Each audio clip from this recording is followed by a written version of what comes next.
Hello, everybody, and welcome back to another episode of the Answers at the Point podcast. I am your host, Tyler Aaron. If you want to follow me on Instagram or Twitter, it is at TylerAaron65, or you can follow the show's Instagram or Twitter at Penguins Fan 65. And in today's episode, we are going to be reviewing the Penguins vs. Bruins Prospect League game. In the second segment, we will look at, do the Penguins have what it takes to acquire Patrick Kane? And to wrap up this episode, we will look at a huge new update on the Penguins reverse retro jerseys. And yes, I am bringing in my first special guest for this first segment, and that is all coming up right after this drop. Oh, slap me, silly Sydney. Good save my face with a rusty razor. Oh, Murphy and the fans are smiling like a butcher's dog. Oh, let's go hunt moose on a Harley. Oh, scratch my back with a hat. As he beats Theodore like a rated mule. Ladies and gentlemen, you got it. Elvis has just left the building. Welcome back to another episode of the Answers at the Point podcast. I am your host, Tyler Aaron. If you want to follow me on Instagram or Twitter, it is at TylerAaron65, or you can follow the show's Instagram or Twitter at PenguinsFan65. And before I get into this first segment here, I just wanted to quickly explain a few things. Yes, it has been a week since I've been uploading my podcast. The last one I uploaded, I think, was about Dominic Simone and how he could have potentially came back to the Penguins for this upcoming season. But I've just been really busy lately when it comes to school and stuff like that. I just started another new job, so I am really working my butt off lately with the whole broadcast stuff and filming and whatnot, and it's also been very hard to come up with some Penguin stuff, because I know we're finally getting ready. Rookie camp is ongoing right now. Training camp is starting in a few days, and the Penguins open up the preseason schedule in a double taxi squad game, I should say, versus the Columbus Blue Jackets, one in Pittsburgh, one in Columbus, starting at 1 o'clock and 7 o'clock on Sunday. So, getting into the first segment, we'll be reviewing the Penguins vs. Bruins Prospect League game, and I am here with a very special guest. I have brought on my brother, Nathan Aaron, to this episode of the podcast. He wanted to be in it. How you doing, Nathan? I am not doing too bad today. It's just been a normal Monday. That sounds good. Yeah, it does. Uh-huh. I am Nathan Aaron, if you haven't already known. You can follow me at my Instagram, the real Nathan Aaron, all lowercase. It's all lowercase. So, anyway, on September 17th, well, as you know, as I said before in the past on this podcast, the Penguins prospect challenges have been ongoing since September 15th to September 19th in Buffalo, New York, at the Bruins, the Buffalo Sabres practice facility, and the Penguins just played their one and only prospect game versus the Boston Bruins on September 17th. So, unfortunately, there was no stream available either on the Penguins or the Bruins side. And if you were a Penguin fan, you had to look at Twitter. And the lady who was posting, I don't want to mispronounce this, Taylor Hayes, Pittsburgh, a very reliable source. She is pretty much the epicenter of Penguins on Twitter. So Nathan is going to read the final score. The final score was the Penguins beat the Bruins prospects 6-4. And the goals were from Sam Poland, Philip Hollander, Viteri Puskinen, Corey Adonovinsky, Nathan Legare, and Colin Sawyer. with 4 points tonight. And also, Philip Hollander had 2 goals this game. And You'll never hear those names come out of my mouth again. so, going through a little bit of a rundown of this game here, the Penguins played their 2 starting goaltenders in this game, which was Taylor Gauthier and Philip Lindbergh, I'm pretty sure. A quick highlights, very early on in the first period, Philip Hollander, I believe, made a diving save along the goal line to keep it a 0-0 game. The Penguins had a 4-0 or a 4-1 lead at one point in this game, and the Bruins unfortunately did come back, but a few goals by the Penguins with an empty netter pretty much set this game set in stone. So, with all this being said, Nathan, what are your thoughts, and who do you think deserves the star of the game here? Personally, I think the star of the game should be Philip Hollander. He got 2 goals, and he had a really good defensive play here. I think that he will probably not make it on the Penguins roster, but he's definitely going to be in Wilkes-Barre. And also, if someone ever gets hurt on the Penguins, I definitely think that he could potentially get a roster spot.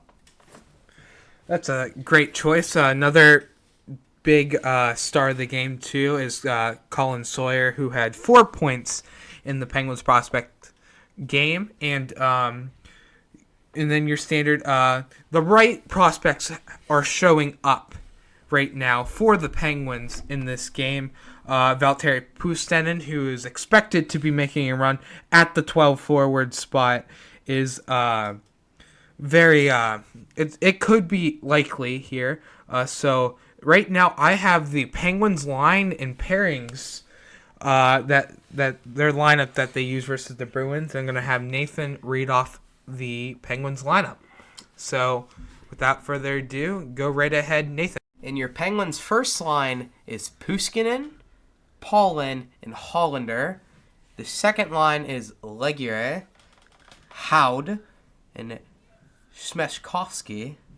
The third line is Olsen, Gruden, and Anson.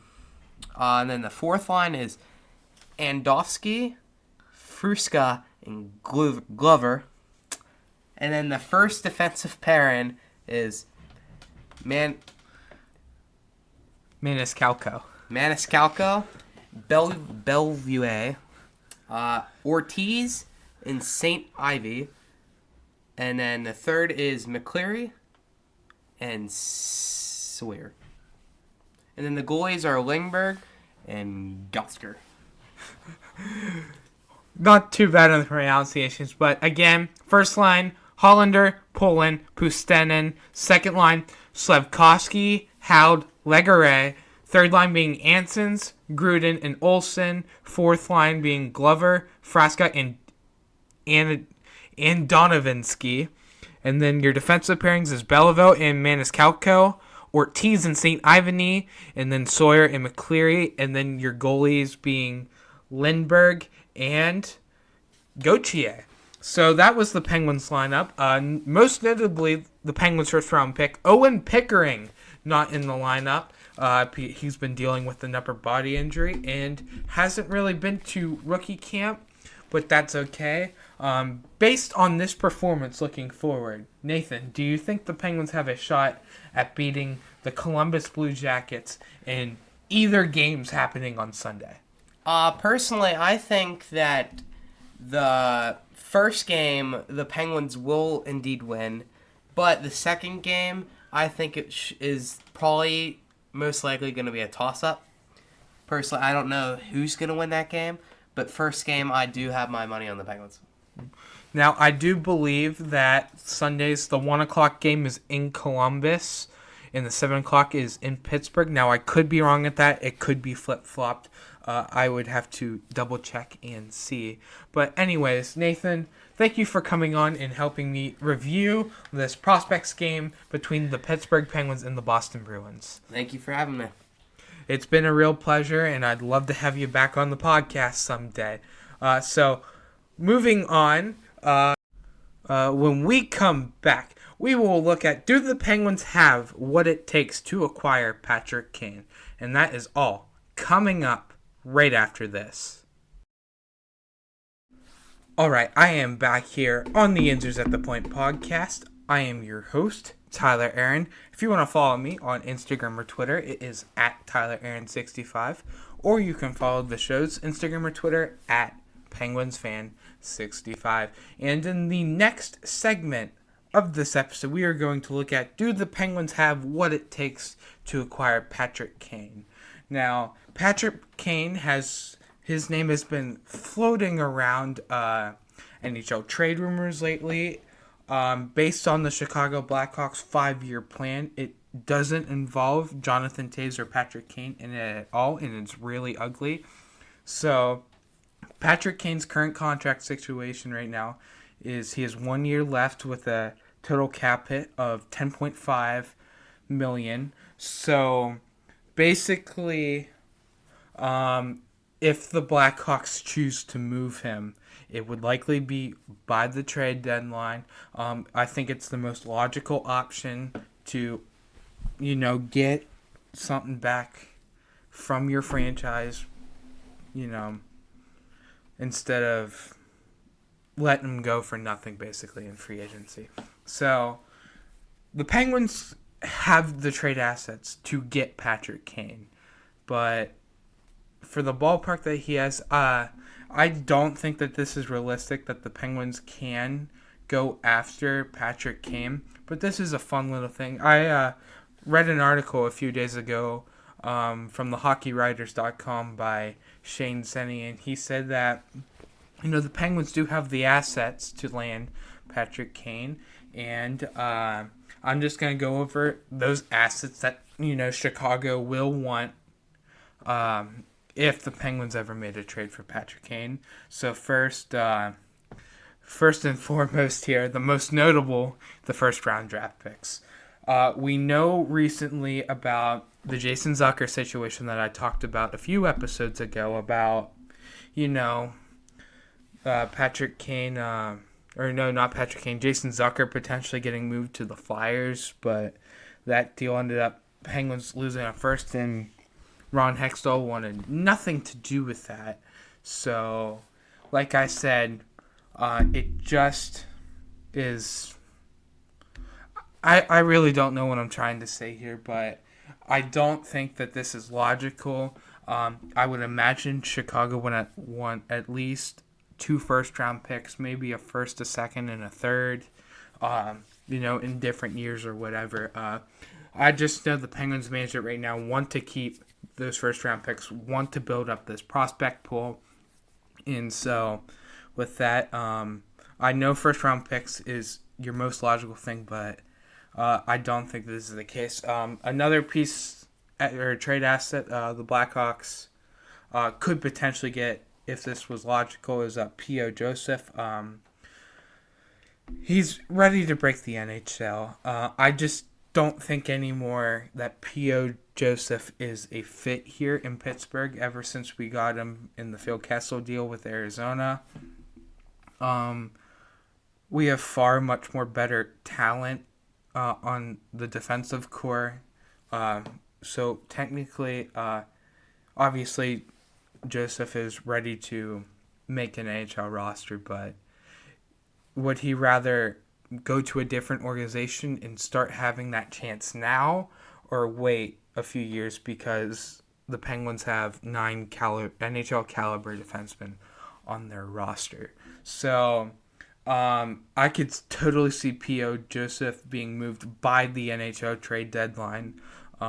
He's the most logical defenseman to go, probably, especially with the Penguins' current cap situation. Another piece would be Philip Lindbergh. 7th round pick by the Minnesota Wild. The Penguins did scoop him up. He's a great goaltender. Last year in Wilkes-Barre, he had a 2.76 goals against average and a .915 save percentage, which is really good, especially if you're playing in the AHL with the Wilkes-Barre Scranton Penguins. The Penguins have a deep goaltending prospect. As we saw Kaylee Klang go over to Anaheim in the Rickard Rakell deal. Right now, the Penguins' top 3 goaltending prospects I would give is Joel Blomqvist, who's really good playing overseas. Philip Lindbergh and Taylor Gauthier as the other one. So, with that being said, the Penguins can't afford losing a goaltending prospect based on how deep our goaltending prospect pool is. I can see the Penguins throwing in another player like Samuel Poulin. I don't think that will happen. The Penguins let go of Sam Poulin. I feel like the Penguins would at least, give Sam Poulin a shot in the NHL. So basically what thehockeywriters.com here is a projected trade. They think that the Penguins should get Patrick Kane for Lindbergh Joseph and at least one first-round pick. I would give more because the Penguins are $1.5 million over the cap right now. Patrick Kane's $10.5 million. Even if the Blackhawks retain 50%, that lowers Jonathan Toews. Patrick Kane's contract for the Penguins being at around $5.25 million is what it would be, which would then put them well over the salary cap. It's like or pretty close to $7 million actually over the cap. That Jack Johnson contract buyout is really hurting us right now. Still $1.9 million in just dead cap with the Penguins. It's really hurting the Penguins cap situation. And being over the cap is a very big part of what makes this trade here unrealistic, especially with the first round picks too as well.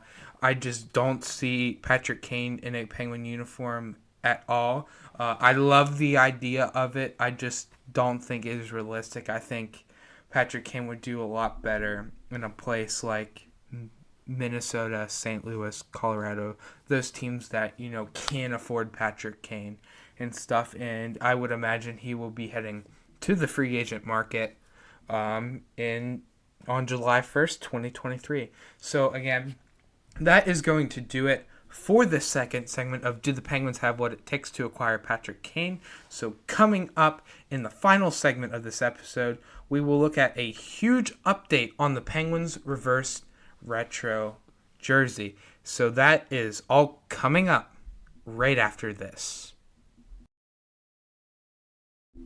Alright, I am back here on the Injuries at the Point podcast. I am your host, Tyler Aaron. If you want to follow me on Instagram or Twitter, it is at TylerAaron65, or you can follow the show's Instagram or Twitter at PenguinsFan65.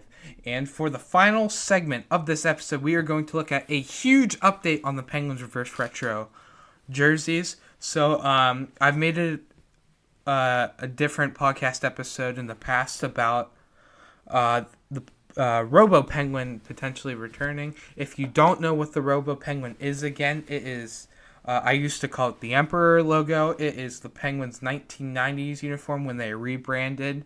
It was also their shoulder patch on those Pittsburgh Diagonal jerseys back in the 90s, which is currently the Penguins' alternate jerseys, just not with the Robo Penguin logo on it. So we do know, based on the leaks on NHL Fanatics and all the rumors going around, that the Robo Penguin will be on this jersey.